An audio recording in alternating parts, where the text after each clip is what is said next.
Hello everyone, glad you could stop by. Today's review is one I've been wanting to make for a while, almost an entire year. We'll be taking a look at the MG Zaku F2, a kit from 2002. This kit is so old, it can legally purchase alcohol in the United States. The F2 is one of my favorite Zaku variants, and I do like the high-grade kit, so I was quite curious to know just how well the Masquerade holds up, if at all. But kits don't exist in a vacuum, so to answer the question, I purchased the Masquerade 2.0 Char Zaku to build as well. But before we truly figure out how this kit stacks up in the year 2023, we need to do some building. So let's crack this box open and get to work.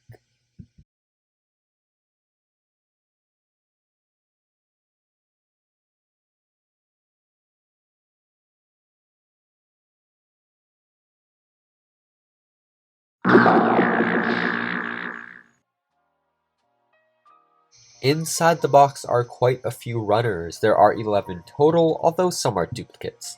I'm sure this isn't a lot of runners for a master grade, even bordering on the smaller end, but for someone that builds high grades almost exclusively, the difference is noticeable. You also get some polycaps, which I haven't seen in a while just because of what I'm currently building. A small runner also exists for the hand parts, which seem a little rubbery, even though the runner is labeled PS for standard polystyrene. There is a small sticker sheet which also includes dry transfers, which I am a little hesitant to use due to their age. I will most likely be using water slides anyways. Just judging from the runners alone, I can tell this kit is older. The plastic has a different appearance from what I've been building currently, being glossier. New plastic from around 2015 onwards has a more subtle shine. You start to notice these things when you build large amounts of plastic model kits. Usually, when I see plastic that looks like this, I immediately think it's ABS, but it's all polystyrene minus the polycaps, of course. This is one way that can help you gauge how old a kit is, but if the parts are on the runner, you can always just check the date on it. Speaking of dates, my particular example is from May of 2002, so very early in the production run. I feel a little like I'm destroying a piece of Gunpla history, but what is the point of a kit other than to be built? I also wanted to cover the instruction book just because I find it so interesting.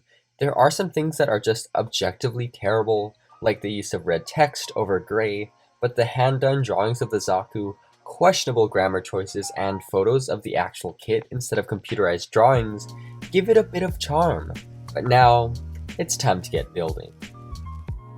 The first step in this build are the arms. Right off the bat, I got the impression that this kit is simple, which it definitely is. Construction is almost identical to the high-grade Zaku F2, only having frame detail for what's visible. A lot of things are single parts, which has pros and cons.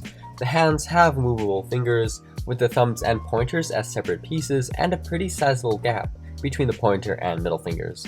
It's the same style of opposable fingers as on older HGUC kits, just bigger. The kit does also include one-piece open hand parts, which look pretty bad and don't sit as flush within the arm. Next up in the instructions are the legs. You start with the feet, which have frame parts that are two-piece assemblies with some polycaps in the middle. Just like on the high grade, the actual feet don't articulate, but the tops of the feet do. It's an odd choice which doesn't really affect posing, but it is cool to see. These could have been like the arms, just being a scaled up high-grade assembly. I am glad some sort of inner frame detail exists. As the rest of the legs get built, so many things are just in two halves, which leaves something to be desired when it comes to detail. At least the leg thrusters are individual parts. The power pipes are single pieces for the pipes themselves and are in a material similar to polycaps, which I prefer to the springs on the 2.0 since they can't stretch but still have a bit of flex. And the single piece means things won't fall apart when articulating the legs, but has less natural movement during those poses. The outer parts of the pipes are individual pieces that are on a different runner than the actual pipe, which does mean parts can get lost, and there are 2 connection points per piece, which means extra cleanup. I do like the use of polycaps to hold the leg-mounted rockets, and how you can plug that gap with an optional piece if you don't want them equipped. Body construction starts with the head, which is pretty similar to the 2.0 and real grade kits. You then put the arm joints together, which can slide in and out of the frame. This step involves screws, but mine were missing. I did buy this kit secondhand. Missing pieces can happen, especially over this long of a life. It's an interesting way of attaching the arms and allows for some exposed frame detail without taking off the exterior components, but in the case of the arm joints, the screws aren't necessary. When it comes to the body frame, there isn't much to go off of. The main assembly is just 2 pieces. It's a little hard to find things to talk about when there isn't that much in this kit anyways. The body uses a lot of polycaps. Pretty much everything that moves is on one. Even the front hatch attaches to the frame with a polycap. The kit has optional boosters on the backpack, which is a weird choice given that only Noi and Bitter's custom unit had them, but it is always nice to have options. This is almost an unintentional Noi and Bitter Zaku kit, virtually identical to the P-Band I won, just without the classic Zaku machine gun. The last steps on this kit are the accessories. You start off with the shoulder shield and spiked armor. Oddly enough, those should have been part of the arm assemblies. These parts are really dated, since the attachment point for the shield is a literal block, and the spiked armor is in 2 halves. In general, the accessories fall short. The machine gun isn't too bad, although I don't care for the bazooka. The sight is floppy, and the sight cover just attaches to the side of it. The weapons sit pretty loose in the hands, and they aren't even the best choice for this Zaku. I don't remember seeing the F2 with the bazooka, and there isn't the classic Zaku machine gun or Heat Hawk. You also get some spare magazines, grenades, and Sturmfaust rocket launcher, but with that, the kit is done. On its own, I don't think the Master Grade Zaku F2 is that bad. There are definitely things on the build that date this kit, and it does use a lot of polycaps, but I do like it. Now, it's time to shatter this opinion by building the 2.0 Zaku frame with Char Zaku. This kit is from 2007. 5 years after the F2 released. In my mind, I always pictured the 2.0 being from around 2012 to 2015, probably because we haven't gotten many Master Grade Zakus compared to something like the RX-78.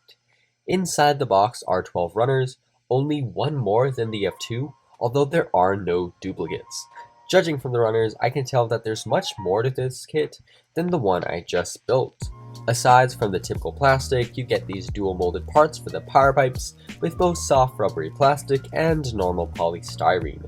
There are no screws, but there are springs for leg pipes, and you also get some dry transfers with the sticker sheet. I've never actually used dry transfers before, but I am more likely to use these than on the F2 just because it's much newer. There is so much gray in this kit. With the F2, I could tell where each part would go, but here, it's a little more difficult. There's all of this mechanical detail which seems like a shame to cover up. It's so nice that Gunpla kits are snap build, so I can show off all these details later in the video. The kit starts off with the upper body. There's so much more going on here, but to be fair, the bar was set a little low, with the F2 having only 2 main parts for the entire body frame. I like how the front hatch moves up and down on both sides, and the movable seat is a nice touch, even though I will probably never use it.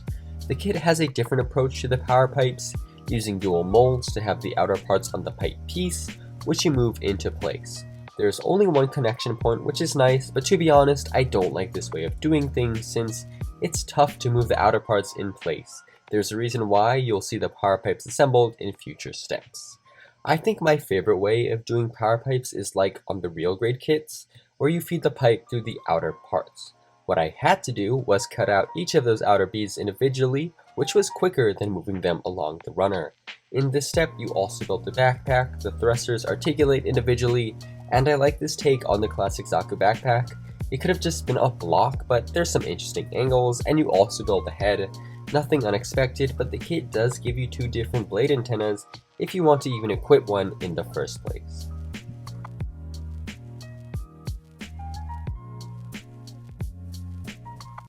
Next are the arms, and unlike the F2, the inner frame spans the entire length of the arm, not just what you can see. The hands have posable fingers like the F2, but not a gap between the pointer and middle fingers, and because these ones are on ball joints instead of pegs, they can handle the weapons easier. Without a doubt, an improvement. I have had some of the fingers fall off after building, but it isn't that frequent. The shoulder shield and spiked armor are included in the step, and both connect to the arms with an additional frame piece instead of right onto the arm itself. This not only looks better, but it allows more movement of these pieces. The spiked armor gets its own frame piece too, which is such a nice touch.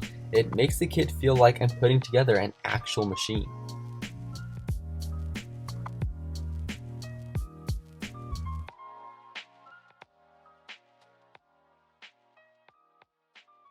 The leg assembly is something semi-comparable to the F2 since both kits have a complete inner frame, but this one is much more detailed with at least double the parts. The feet can articulate and have some piston detail on the inside that also moves like actual pistons. Movable pistons are probably my favorite part about kits with inner frames. I forgot to mention it earlier, but the F2 has this detail, but it's a single large one on the thigh. This has two on the feet, and also one on the thigh. Movable pistons don't just look good, they make movement so much smoother. I'm not a fan of the springs for the leg pipes though, and wish they were the same material as the head and waist pipes. But the springs do allow for some more natural movement as you articulate the legs. They're just a little tricky to put together, having to stretch the spring to get the final piece on. Since the pipes are in multiple pieces, they can fall apart and send those outer bits flying across the room at 3 times normal speed. I'm just glad that these are in that salmon color instead of the gray. The bottom part of the legs that sort of cover the back ankles needs to sit flush with the surrounding pieces, which won't happen if you put the frame parts in upside down, which happened on one of my legs. The piece it attaches to is borderline symmetrical, so it is easy to mess up, but besides that piece and the pipes, construction is a breeze.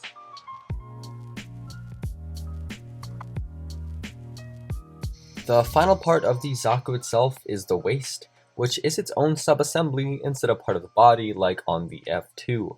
This allows for a slight ab crunch. The side skirts are on arms, which allow them to move forwards and backwards. It's a nice touch and infinitely better than just mounting things on polycaps.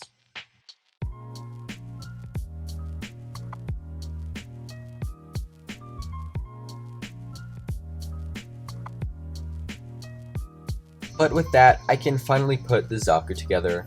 The legs fit into a single polycap and need to be pushed in pretty far, otherwise they'll fall out when handling the model.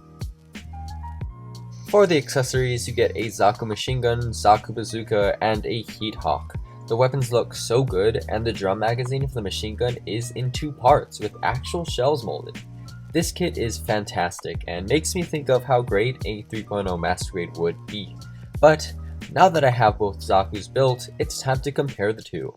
I'm sure you can already tell that the 2.0 kit surpasses the F2 in detail, but there's more to a kit than just its detail. How can these two hold a pose?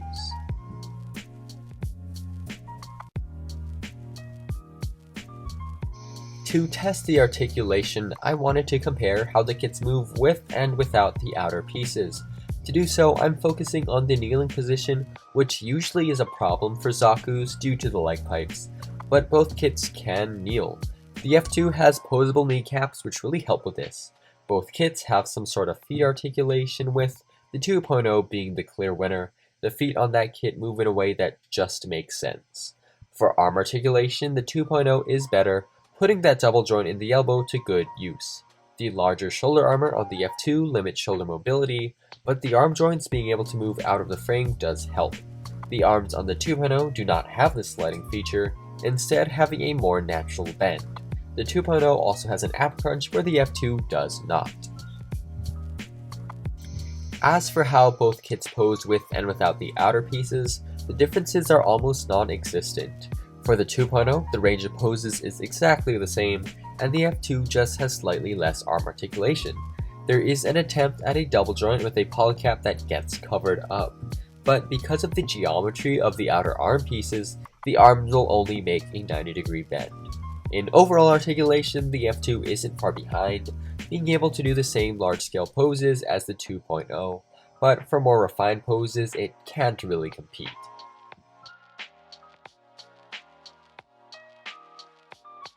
So, do I think the Master Grade F2 can compete with the 2.0 frame?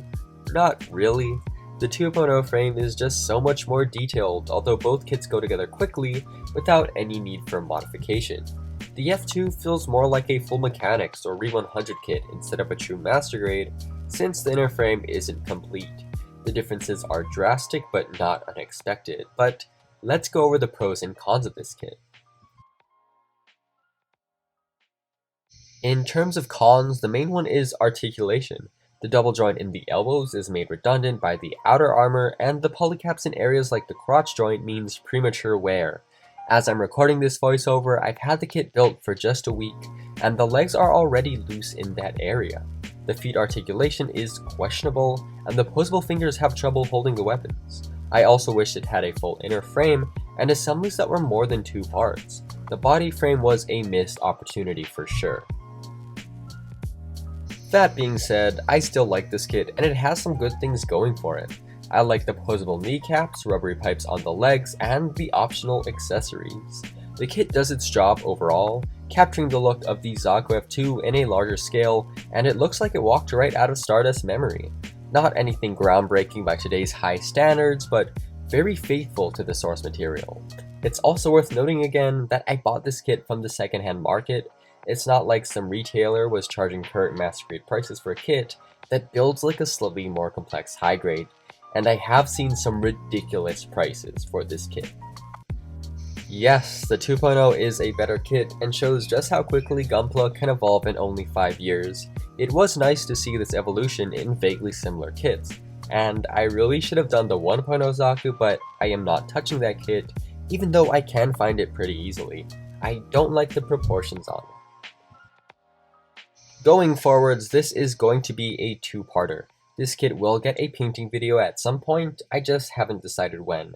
The larger scale means heavier weathering with more mediums than just acrylic, so I am pretty excited for that. I just can't decide whether to do winter or desert colors. Maybe y'all can decide in the comments. This style of kit review won't happen that frequently, but I like being able to make this kind of comparison. It's cool stuff, and I might do it again. Thank you so much for watching.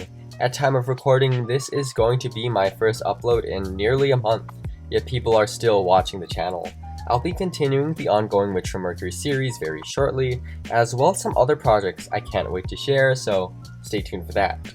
Once again, thank you for watching, and I'll be seeing you in the next video, whenever that is.